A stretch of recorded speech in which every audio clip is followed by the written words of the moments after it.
কি করো? কি করো তুমি? কি করো কি? কি করছো তুমি? ভুটু হয়েছ? তুমি দেবায়ন বাবা? তুমি কি বুড়ো বাবা? বুড়ো বাবা? বুড়ো বাবা তুমি তো হামুদি এগিয়ে যাও। ভূত তো হয়ে গেলে। হ্যাঁ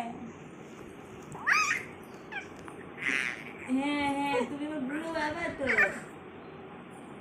দেবায়ন, দেবায়ন আনন্দ পাচ্ছ? বলে বাবালে। বাবা বাবা হাত খেতে হয় না, হাতটা ছড়াও, হাত ছড়াও, হাতটা ইডা করে গেলে ও আবার হাত খায়। কি হলো?